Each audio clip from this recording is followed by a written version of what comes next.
ISKCON BBT founder Acharya Srila Prabhupada ki Jai. Jai Om Vishnupad Paramahansa Parivrajaka Ashtottara Sri Srimad Divine Grace Srila Bhakti Siddhanta Saraswati Thakur ki Jai. Ananta Koti Vaishnavinda ki Jai. Namacharya Srila Haridas Thakur ki Jai. Srila Prabhupada ki Jai. Srimad Bhagavad Gita ki Jai. Samaveda Bhaktivinoda ki Jai. All glories to the assembled devotees. All glories to the assembled devotees. All glories to the assembled devotees. All glory to Shri Guru and Gauranga. Om Namo Bhagavate Vasudevaya.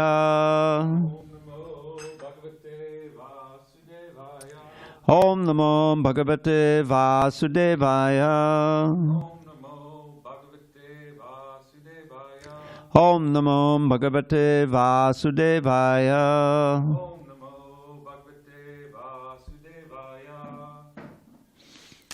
On this 8th day of May, 2024 in San Diego, reading from Srimad Bhagavad Gita as it is, translation and commentary by His Divine Grace, A.C. Bhaktivedanta Swami Prabhupada. And we're in chapter 7, entitled Knowledge of the Absolute, text 16 in the middle of page 324. Chaturvidha bhajante mam. Chaturvidha bhajante mam. Jana sukritano Arjuna. Jana sukritano Arjuna. Arto Jigyasur. Jigyasur. Artharti. Arto Jigyasur Artharti. Gyani Cha Bharatarshabha. Gyani Cha Bharatarshabha. Okay, let me get this gentleman settled. Hare Krishna Prabhu, page 324. Yeah. Go ahead, go ahead. All right, you can pick it up when you're finished. All right, here we go. Chaturvidha bhajante mam. Jana sukritanojana. Arto jigyasarartarti. Gyani chabharatarshabha. Chaturvidha bhajante mam. Jana sukritanojana. Arto jigyasur artarti. Gyani chabharatarshaba. Chaturvidha bhajante mam. Jana sukritanojana. Arto jigyasur artarti. Gyani chabharatarshaba.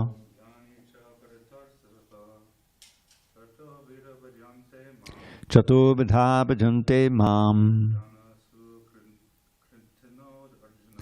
Jana sukritanojana. Arto jigyasur artarti. Gyani chabharatarshaba. I don't suppose you want to try, huh? It's okay, you don't have to. You don't have to do it. Anyone online? Tapas, you there?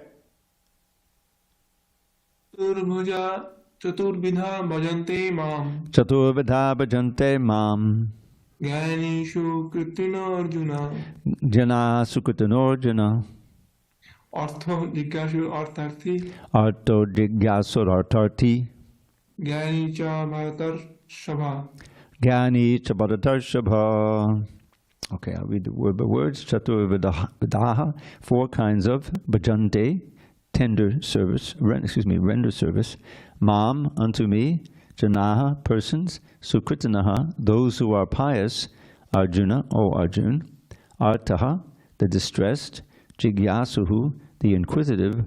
Arti, one who desires material gain.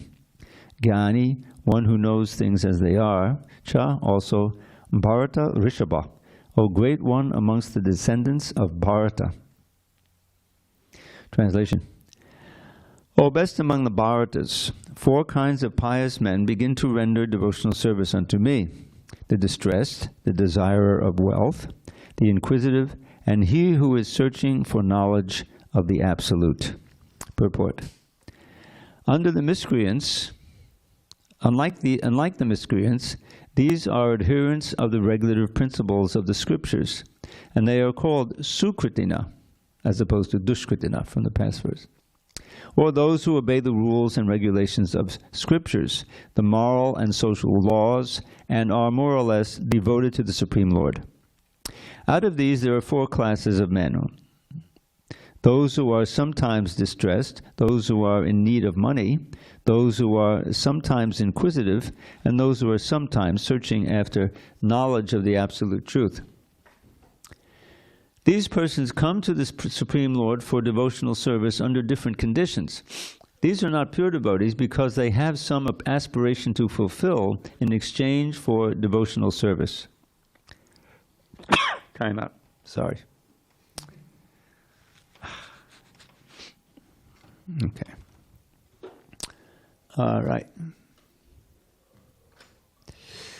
Pure devotional service is without aspiration and without desire for material profit.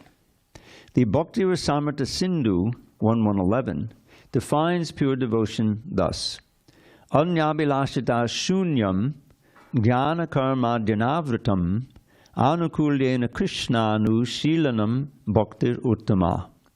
One should render transcendental loving service to the Supreme Lord Krishna favorably and without desire for material profit or gain through fruitive activities or philosophical speculation. That is called pure devotional service. Close quote. When these 4 kinds of persons come to the Supreme Lord for devotional service and are completely purified by the association of a pure devotee, they also become pure devotees. As far as the miscreants are concerned, for them devotional service is very difficult because their lives are selfish, irregular, and without spiritual goals. But even some of them, by chance, when they come in contact with a pure devotee, also become pure devotees. Those who are always busy with fruitive activities come to the Lord in material distress, and at that time associate with pure devotees and become, in their distress, devotees of the Lord. Those who are simply frustrated also come sometimes to associate with the pure devotees and become inquisitive to know about God.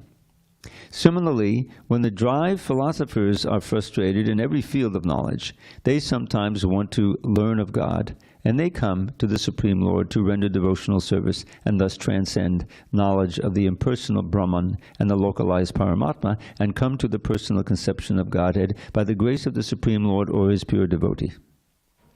On the whole, when the distressed, the inquisitive, the seekers of knowledge, and those who are in need of money are free from all material desires, and when they fully understand that material remuneration has nothing to do with spiritual improvement, they become pure devotees. As long as such a purified stage is not attained, devotees in transcendental service to the Lord are tainted with fruitive activities, the search for mundane knowledge, etc. So one has to transcend all this before one can come to the stage of pure devotional service. Om Jnana Timarandasya Jnanandana Shalakaya Chakshur Unmilitam Mena Tasmai Shri Gurave Namaha. I was born in the darkest of ignorance, but my spiritual master Srila Prabhupada opened my eyes with the torchlight of knowledge. I offer my humble obeisance unto him and to all members of Sri Parampara. So, these verses that we've been reading are all about coming to Krishna or not coming to Krishna. We begin in text 14 with the critical verse where Krishna is explaining what this material world is and how it can best be used for our ultimate good. So he says, Daivayesha gunamayi mama maya dorottya mam evaye papadyante maya me tangtarantite. Page 318. This divine energy of mine. Now that's a very interesting statement. We're on page 324, but I'm just reviewing a little bit. page 318. He calls it the divine energy of mind. And the first word in the text is Daivi, which is obviously divine. So why is it divine? It's made of the three modes, guna mayi. In this context, guna is referring to the modes of nature, goodness, passion, and ignorance. And he's saying, this is mine, mama, my divine energy, composed of the modes, my maya, is duratyaya, difficult to cross beyond. But in the context, it's very difficult. If something is difficult, that means you can do it. It's difficult to get into Harvard, but if you really try and get good grades, then you can do it. But no matter how you try on your own, you can't get crossover in material energy.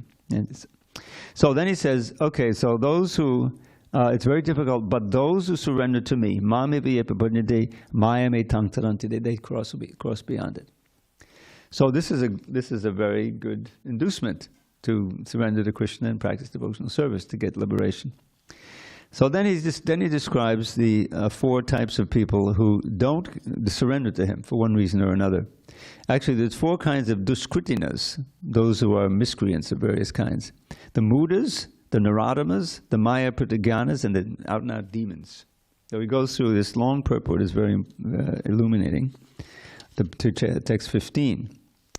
So basically, mudas are just foolish, the people who are just completely immersed in material life, trying to earn their keep, and working very hard to clear the self-created duties, Prabhupada calls it.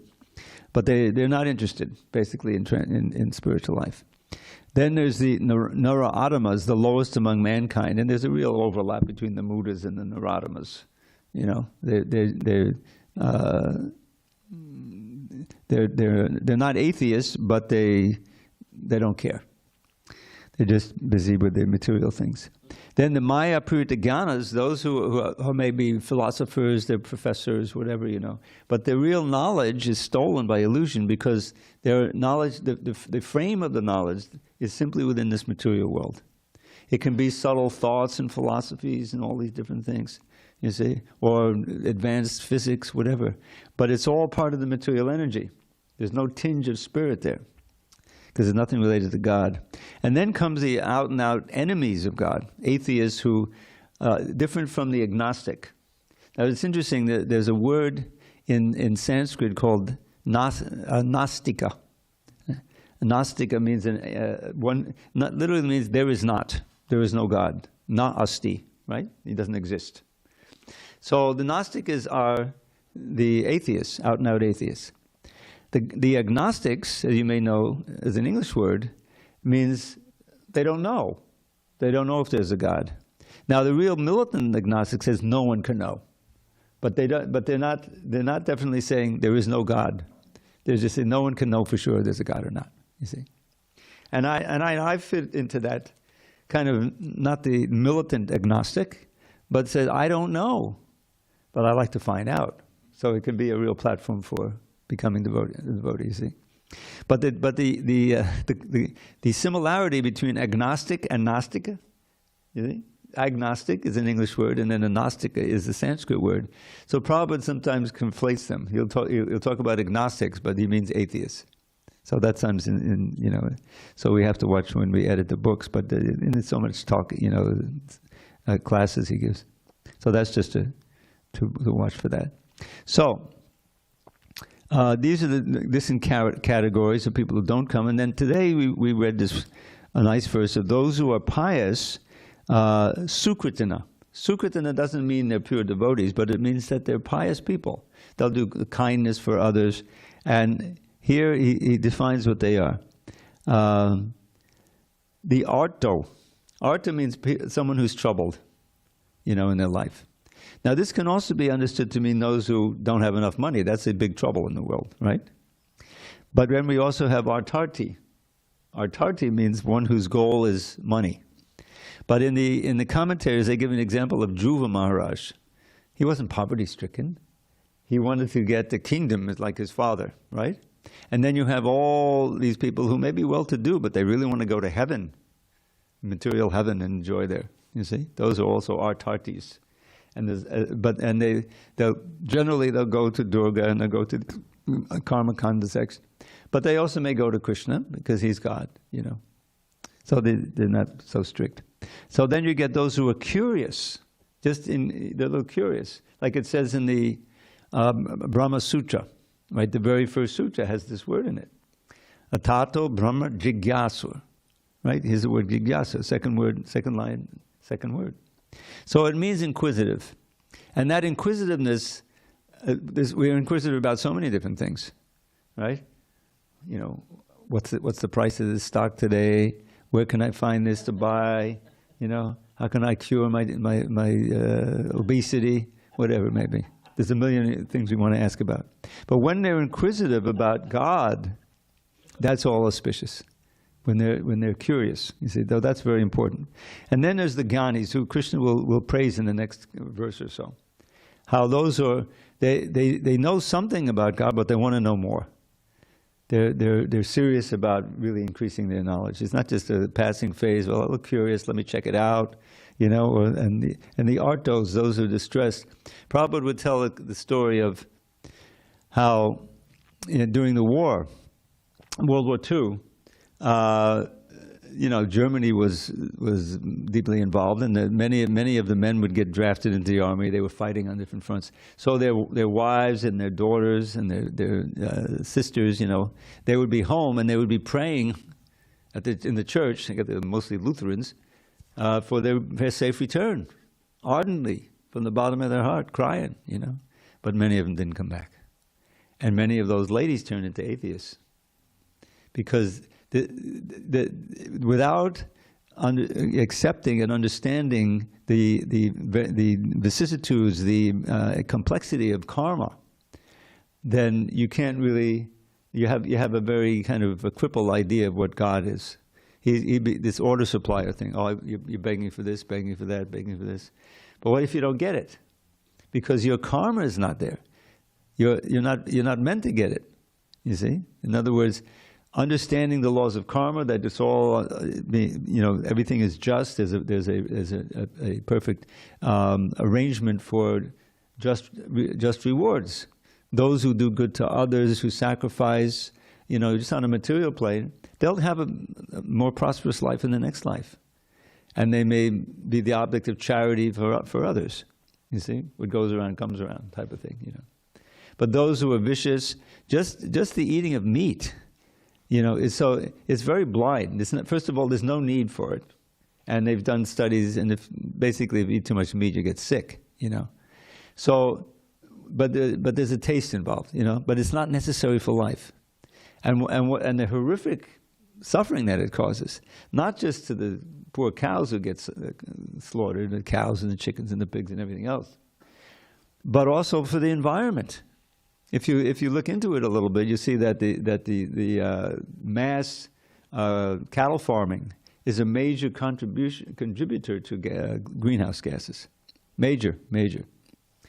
So it's bad on all fronts, you know, and just morally, ethically, economically, healthy, and so forth. Just like cigarettes.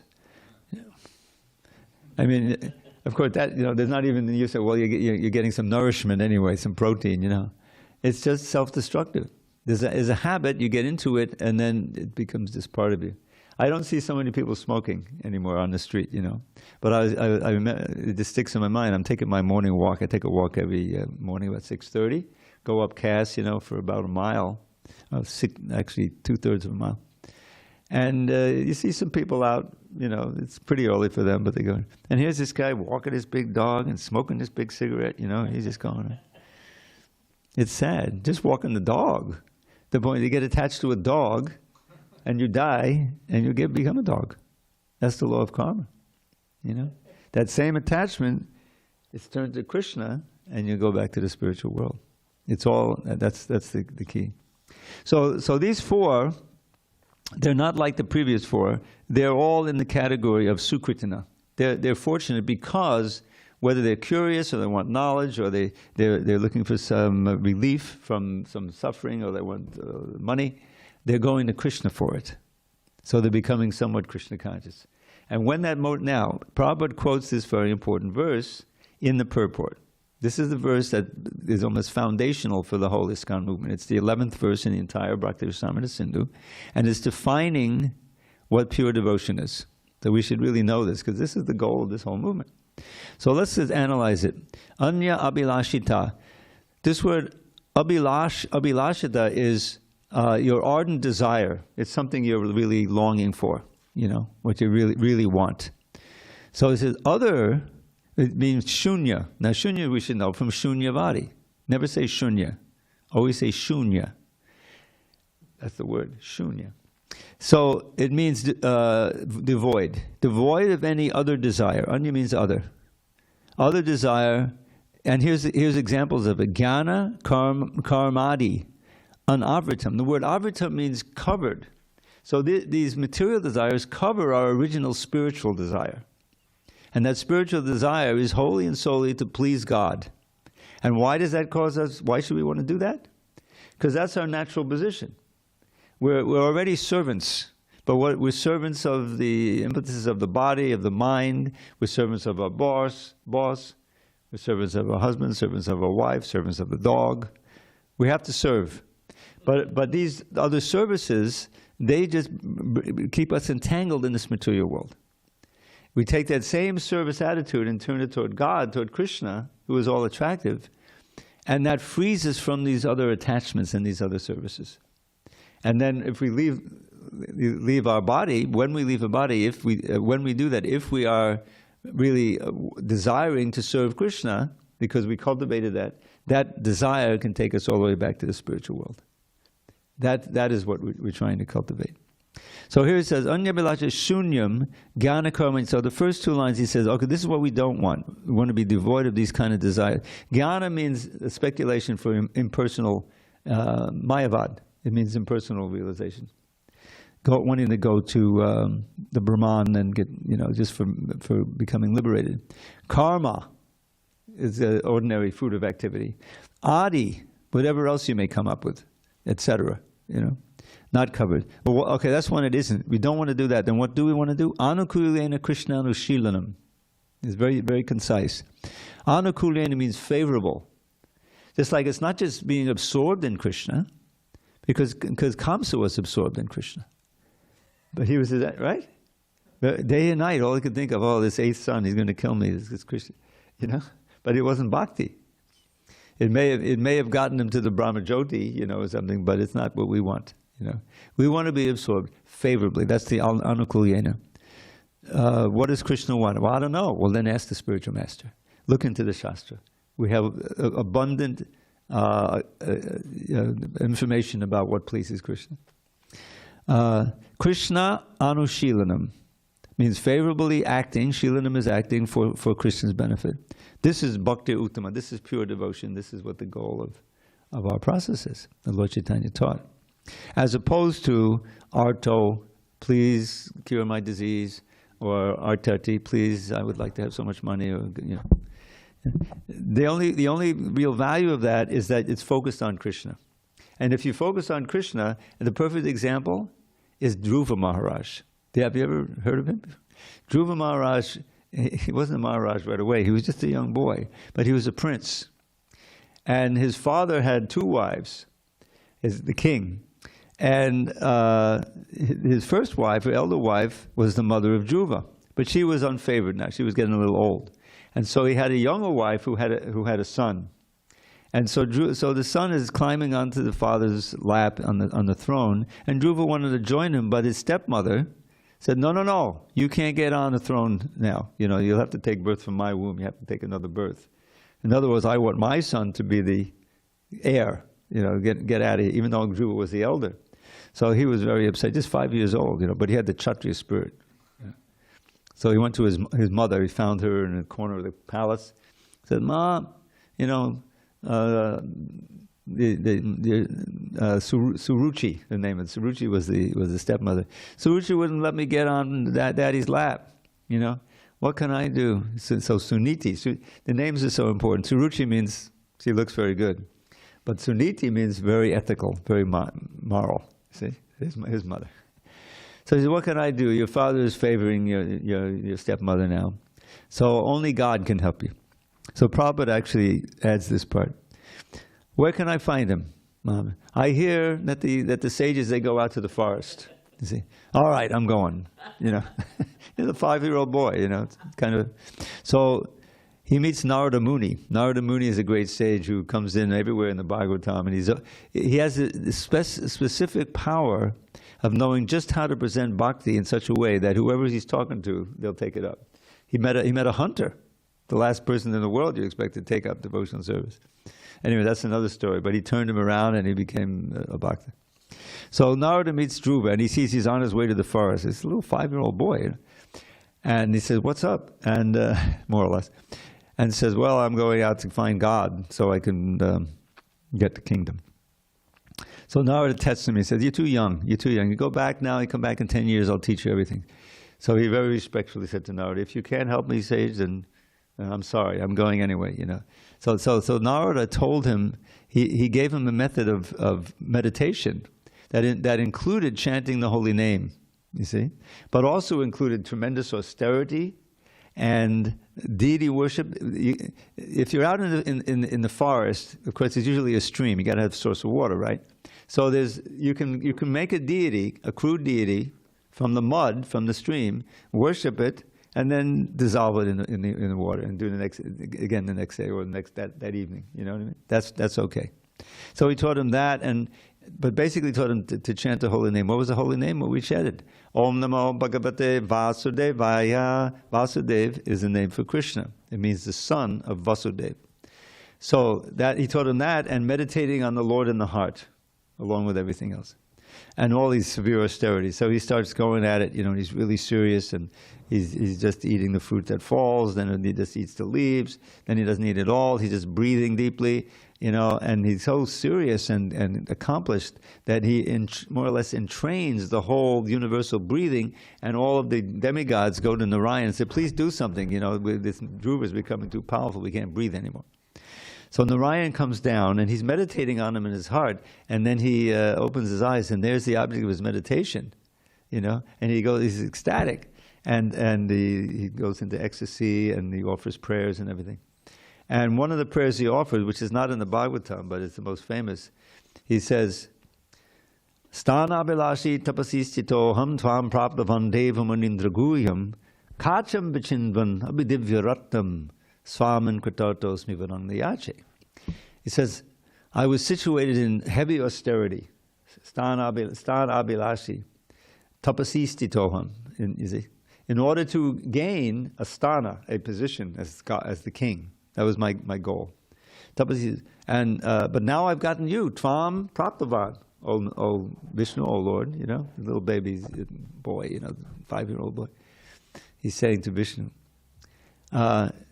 who are hidden away even from the greatest devas, demigods, and the leaders of the sages, Munindra Guhyam, your secret, you know. So then he gives the verdict. He's contemplated his little history here for about 6 months. Kacham Vichinvan. I was actually, this kingdom I was after was worth no more than broken glass in the street, on the path. But Divya Ratnam, I have gotten the divine jewel of your darshan.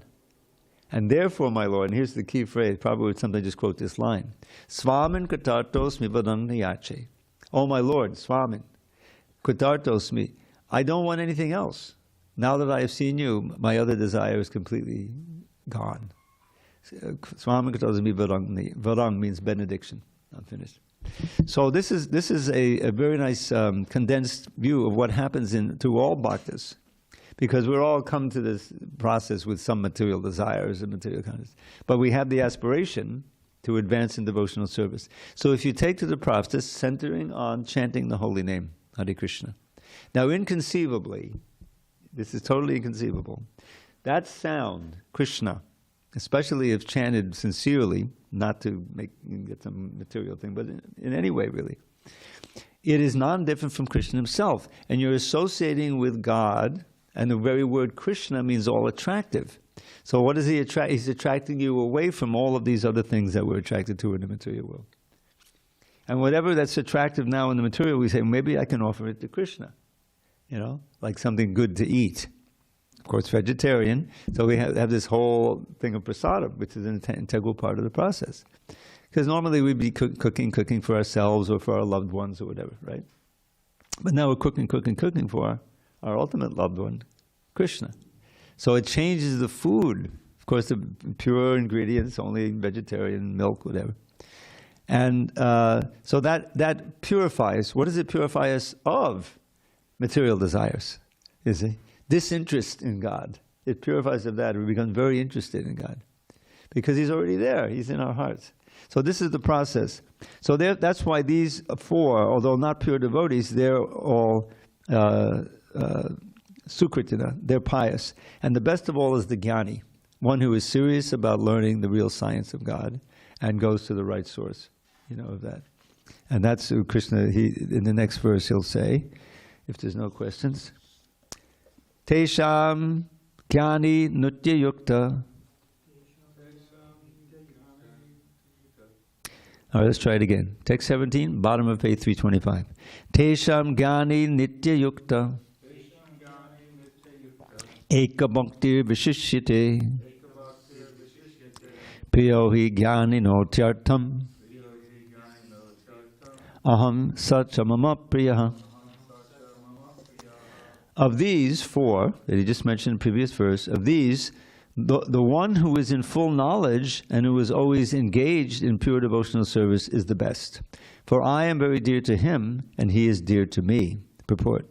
Free from all contaminations of material desires, the distressed, the inquisitive, the penniless, and the seeker after supreme knowledge can all become pure devotees.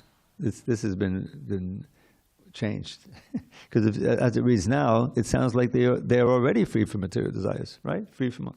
When they are free from all contamination of material desires, the distressed, the inquisitive, the penniless, and the seeker after supreme knowledge all become pure devotees.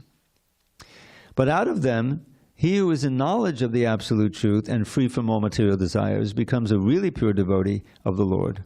And of the four orders, the devotee, four categories, the devotee who is in full knowledge and is at the same time engaged in devotional service is, the Lord says, the best.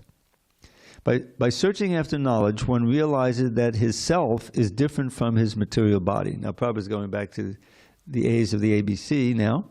And when further advanced, he comes to the knowledge of impersonal Brahman and Paramatma, the white light and the Supersoul. When one is fully purified, he realizes that his constitutional position is to be the eternal servant of God. So by association with pure devotees, the inquisitive, the distressed, the seeker after material amelioration, and the man in knowledge all become themselves pure. But in the preparatory stage, the man who is in full knowledge of the Supreme Lord and is at the same time executing devotional service is very dear to the Lord. He who is situated in pure knowledge of the transcendence of the Supreme Personality of Godhead, or God, is so protected in devotional service that material contamination cannot touch him. Now just one note on this, because Prabhupada is also, of course, saying men, him, he, but he's really talking about, okay, men and women, human beings. And some of these we've changed as we go through, because it's So this is all very important, because we want to fit into one of these categories of the Sukritina, basically the Jnanis. And in two verses, there's another very important verse in 19, the definition of a Mahatma is one who's janmanam, bahunam janmanamanti jnanavan. Jnanavan is one who really possesses knowledge. After many, many births of getting knowledge and cultivating, knowledge, he surrenders unto me. So that's the measure of someone who's really intelligent and is not mam prabhudyate. And what's the result? Vasudevam sarvamiti. He or she knows that Vasudeva is everything. We've been studying that in the beginning of the chapter. How is it everything? Well, how is he that door over there? Because what's the door made of? Mostly bhumi, varieties of solid matter, right? Which is part of the energy of Krishna. So that's, in that way, Krishna is everything, because everything is his energy. It's a manifestation of his energy. We're also Krishna in one sense, qualitatively. Probably say qualitative, not quantitatively. We're just minute. But we reflect his qualities in a minute degree. It's like this, desiring to frolic in the forest, or in the, I mean, that's fun. Go on vacation and go hiking or whatever, Where does that come from? It's because it's originally there in Krishna. So that's important, a very important understanding. So the Mahatma, he understands that everything is Krishna's because everything is a manifestation of his energy, both spiritual and material. And we're also Krishna's. We belong to him. And our perfection is to get out of this material entanglement, And the technique is basically to use what we can control in this material world, beginning with our own body and mind, and whatever else we can control, some money, wealth, whatever it may be, and somehow engage it in Krishna service. This is another verse in the Bhakti-Samrita Sindhu, right a little bit after the verse we read before, Anya-Bilashata Shunyam, defining what bhakti is. Sarvopadi vinimuktam tatpadatvena nirmalam Rishikena Rishikesha Sevanam Bhaktir Uchite. This is what bhakti is. So the conception of upadis. Upadis are designations that we accept because they're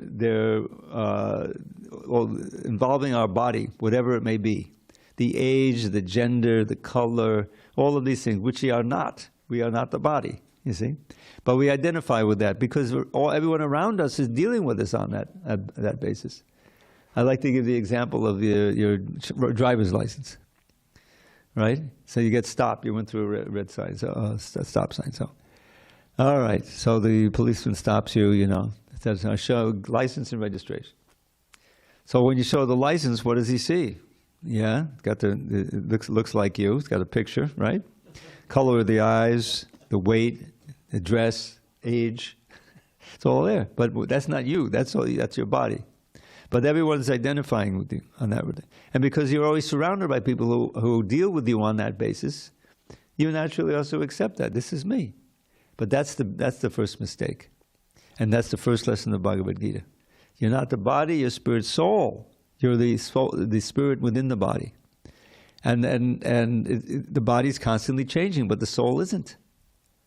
When the body finally gives out, the soul goes on. But what's the destiny? You've made your destiny in your lifetime. Because everything you do is recorded in your mind, in your subtle body, mind and intelligence. And that's the template for your next body. If you all become very, very attached to your dog, then you may think of that. You may think of that dog. So we want to become very attached to Krishna and his devotees, right? Because then you'll remember that. That's the whole idea. And not only that, but when usually, most of the time you don't die right away. You have some warning. So your devotees will be there chanting, reminding you of Krishna. I've been to I've been doing this for 50 years. And because because I like the way I sing, they asked me to come and chant Hare Krishna. So at least a half a dozen or more I've been there. And it's quite a scene, surrounded by family and friends. I remember this. You remember Ojasvi? You don't remember him? Yeah, he passed. I remember it was just 1 year after Tamal Krishna Maharaj, 2003. Tamal Krishna Maharaj died in an accident, a car accident in Mayapur, near Mayapur. And it was just Gaur-Purnima time. When you leave is nice. This devotee left on Gaur-Purnima. It's auspicious. So anyway, that's one of the great advantages of being in the association of devotees. They can help you remember Krishna at that critical time.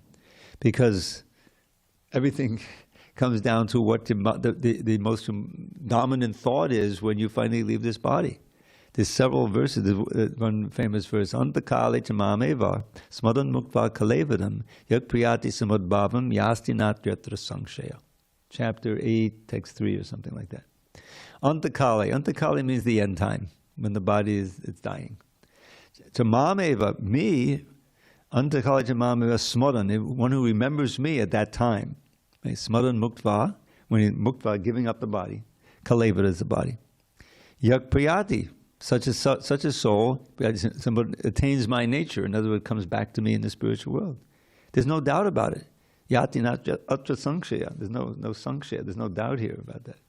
And then he gives a general principle, which is so important to remember. Yang, when they repeat like that, it means like whatever you think of. Yam yang bhapi smadang bhavam, chajaten de kalevanam, tangtame vaiti kontaya sadata bhava bhavita. Whatever is your prominent thought, what you think of, that's going to determine your destiny. And it may be any of a million different things other than Krishna. So that's the whole training, is to be ready at any time. You know, you never know. Like there's this verse, there's this beautiful 8-verse poem about the holy name. And one of the verses, my favorite there, goes like this. Nikshvase nahi vishvaso kadarudho bhavishyati kirtaneya mata balyad harir namaiva kevalam. Remember that our final breath may come at any time, no matter if we're old and sick or in our youthful prime. So young and old alike should chant the name incessantly. The holy name of Shri Hari is surely all that be. It's good instruction. You never know. You never know. We're sitting here in earthquake country. Tsunami. You never know. I don't know. So that's really why, you know, it comes down to ultimately cultivate where you're chanting all the time. Either out loud or in your mind. In this way you're not forgetting it any second. And those are the great devotees, and they're always in bliss and always in happiness. Because the name is not different from Krishna, and Krishna is always blissful, anandamaya abhyasat, and by situating oneself in service and remembrance like that, one can be on that platform. And that's a platform of fearlessness. Like Prahlad, all right, you throw me into the boiling vat of oil. What's the worst thing that can happen? I'll leave the body and go back to Godhead. That's the worst thing that'll happen. So he was so fearless and so absorbed in Krishna's thought that he wasn't even feeling anything. That's what freaked out his father, Hiranyakashipu. Krishna protects. So we have time for one more if there's no discussion. I think we're on 17 actually. We read about the 18? Okay. Udara sarva evaite Jnani tvatmaiva mematam Astita sahi yuktatma Mame vanutamam gatim. All these devotees, he's talking about all 4 categories. All these devotees are undoubtedly magnanimous souls, but he who is situated in knowledge of me, I consider to be just like my own self. Being engaged in my transcendental service, he is sure to attain me, the highest and most perfect goal. Purport. It is not that devotees who are less complete in knowledge are not dear to the Lord. The Lord says that all are magnanimous because anyone who comes to the Lord for any purpose is called a Mahatma, or great soul. The devotees who want some benefit out of devotional service are accepted by the Lord because there is an exchange of affection. Out of affection, they ask the Lord for some material benefit, and when they get it, they become so satisfied that they also advance in devotional service. But the devotee in full knowledge is considered to be very dear to the Lord because his only purpose is to serve the Supreme Lord with love and devotion. Such a devotee cannot live a second without contacting or serving the Supreme Lord. Similarly, the Supreme Lord is very fond of his devotee and cannot be separated from him. In the Srimad Bhagavatam 9.468, the Lord says, Sadhavo vidiham mahiyam, sadhunam hridayam tvaham, madanyate najananti, naham tebhyo managapi. The devotees are always in my heart, and I am always in the hearts of the devotees. The devotee does not know anything beyond me, and I also cannot forget the devotee. There is a very intimate relationship between me and the pure devotee.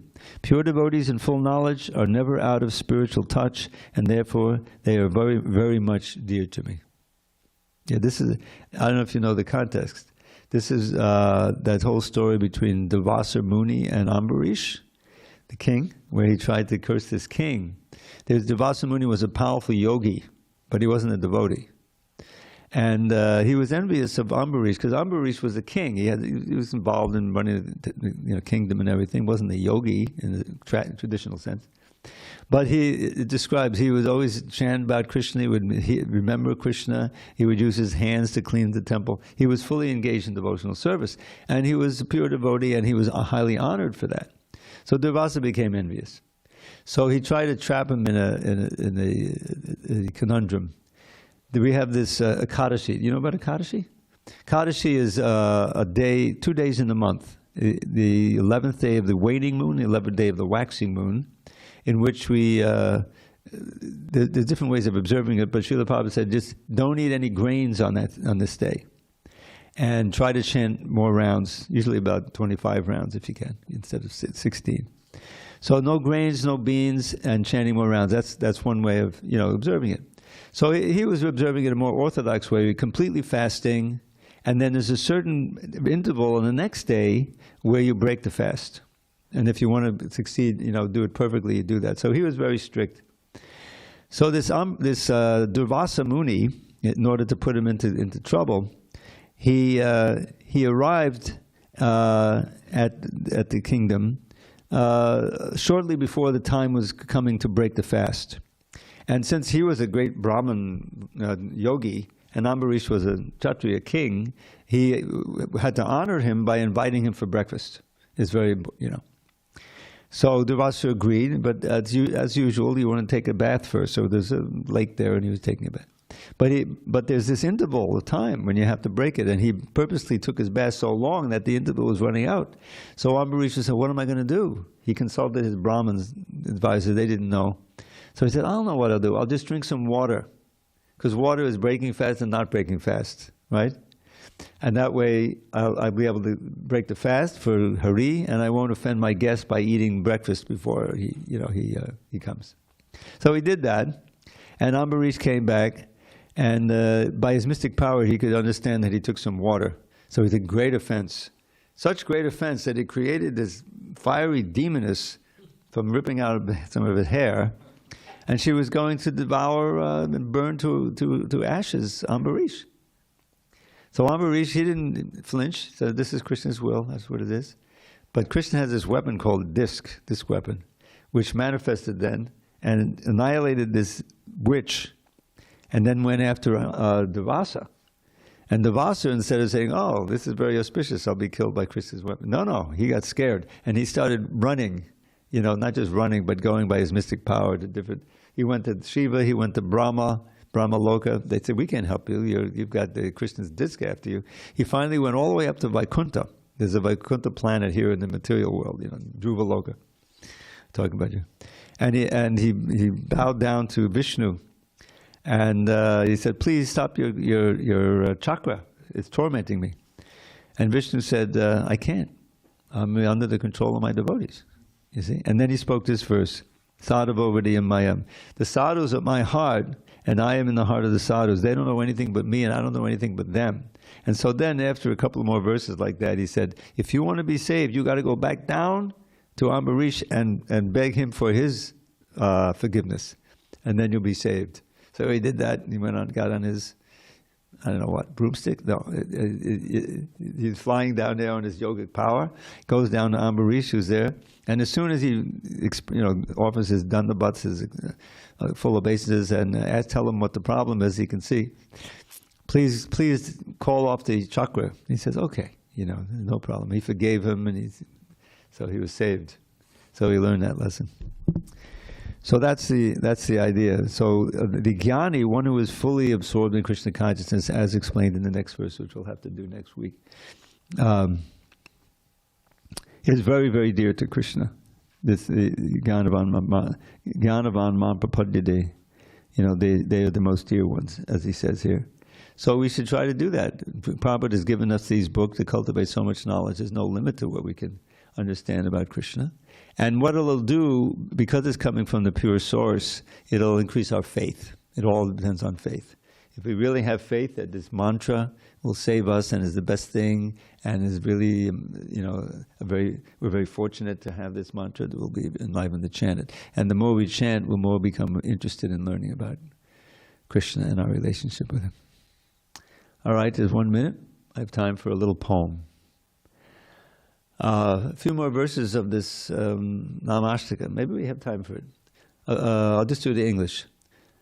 It's all Sanskrit. It's Madaram Madarebyopi, Mangalebyopi, Mangalam Bhavanam Bhavanebyopi, Hare Namaiva Kevalam. Of sweet things, it's the sweetest you will taste at any time. Of things that bring good fortune, it's the perfect paradigm. Of things that purify, it purifies most powerfully. The holy name of Shri Hari is surely all that be. So Shri Hari is Krishna, Krishna's name. From Brahma's realm atop the sky, down to the lowly grass, illusion reigns in Maya Devi's treacherous morass. The truth, the only truth, the name of Shri Hari. The holy name of Shri Hari is surely all that be. He's the Guru, He's the Father, He's the friend most true, and she's the real mother who most kindly teaches you to always chant and hear the holy name of Shri Hari. The holy name of Shri Hari is surely all that be. Remember that our final breath may come at any time, no matter if we're old and sick or you're in our youthful prime. So young and old alike should chant the name incessantly. The holy name of Shri Hari is surely all that be. Lord Shri Hari forever dwells wherever devotees, whose hearts are fixed in Him and free of all impurities, uplift their voices high and sing His name in ecstasy. The holy name of Shri Hari is surely all that be. Alas, what sorrow, what great pain, the worst calamity, for people to forget the holy name of Shri Hari. Although the name's a priceless gem, mere broken glass they see. The holy name of Shri Hari is surely all that be. Just fill your ears, just fill them with the name of Shri Hari. Just chant the name with all sincerity. Just sing the name, just sing the holy name eternally. The holy name of Shri Hari is surely all that be. It makes this world appear like bits of straw upon the ground. Resplendently it reigns supreme, divinity and sound. It's filled with transcendental bliss and peerless purity. The holy name of Shri Hari is surely all that be. Inspired to glorify the holy name of Shri Hari, Shri Nilakanta wrote this hymn in Sanskrit poetry. I pray that those who hear this lowly version made by me will chant the holy name of Shri Hari in ecstasy. Hare Krishna. Okay, so now we'll hopefully chant the holy name of Shri Hari in ecstasy when we see their beautiful Lordship Shri Shri Radha Giridhari in a mere 3 or 4 minutes. All glories to Srila Prabhupada.